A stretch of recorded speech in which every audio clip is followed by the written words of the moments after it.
ਪ੍ਰਧਾਨ ਮੰਤਰੀ ਨਰਿੰਦਰ ਮੋਦੀ ਨੇ ਕਿਹਾ ਹੈ ਕਿ ਹਾਲ ਹੀ ਵਿੱਚ ਹੋਈਆਂ ਕਈ ਘਟਨਾਵਾਂ ਭਾਰਤ ਦੀ ਨਵੀਂ ਸੋਚ, ਨਵਾਚਾਰ ਅਤੇ ਨੌਜਵਾਨ ਸ਼ਕਤੀ ਨੂੰ ਦਰਸਾਉਂਦੀਆਂ ਨੇ।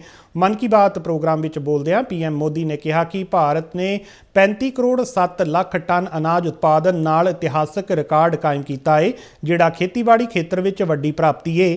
ਉਹਨਾਂ ਕਿਹਾ ਕਿ ਪਿਛਲੇ 10 ਸਾਲਾਂ ਵਿੱਚ ਭਾਰਤ ਦੇ ਅਨਾਜ ਉਤਪਾਦਨ ਵਿੱਚ 10 ਕਰੋੜ ਟਨ ਦਾ ਵਾਧਾ ਦੇਖਣ ਨੂੰ ਮਿਲਿਆ ਹੈ। ਪੀਐਮ ਮੋਦੀ ਨੇ ਕਿਹਾ ਕਿ ਰਾਸ਼ਟਰਮੰਡਲ ਖੇਡਾਂ ਦੀ ਮੇਜ਼ਬਾਨੀ ਕਰਨਾ ਭਾਰਤ ਲਈ ਇੱਕ ਮਾਣ ਵਾਲੀ ਗੱਲ ਹੈ।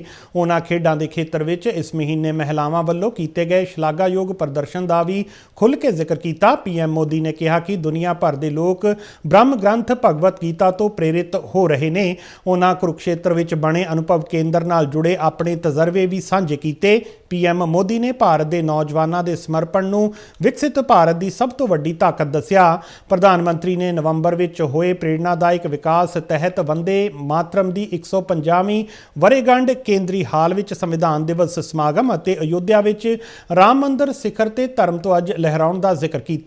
ਉਹਨਾਂ ਹੈਦਰਾਬਾਦ ਵਿੱਚ ਦੁਨੀਆ ਦੀ ਸਭ ਤੋਂ ਵੱਡੀ ਲੀਪ ਇੰਜਣ MRO ਸਹੂਲਤ ਦੇ ਉਦਘਾਟਨ ਅਤੇ ਭਾਰਤੀ ਜਲ ਸੈਨਾ ਵਿੱਚ INS ਮਾਹੇ ਦੇ ਸ਼ਾਮਲ ਹੋਣ ਨੂੰ ਵੀ ਉਜਾਗਰ ਕੀਤਾ।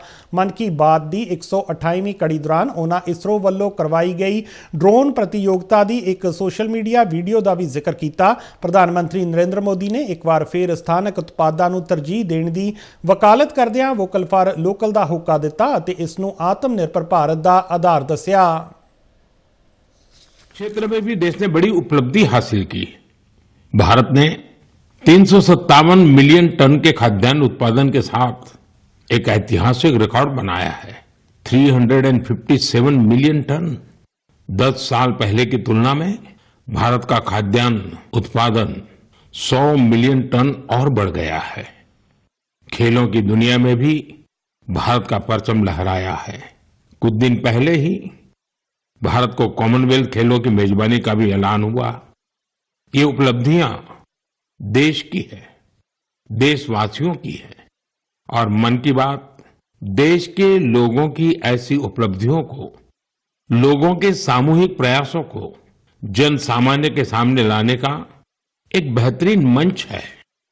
कुरुक्षेत्र में ब्रह्म सरोवर पर आयोजित अंतर्राष्ट्रीय गीता महोत्सव में शामिल होना भी मेरे लिए बहुत विशेष रहा।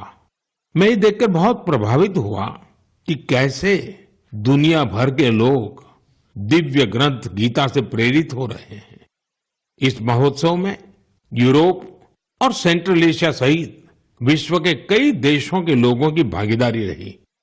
हर बार जब मैं हमारे युवाओं की लगन और वैज्ञानिकों के समर्पण को देखता हूं तो मन उत्साह से भर जाता है। युवाओं की यही लगन विकसित भारत की बहुत बड़ी शक्ति है।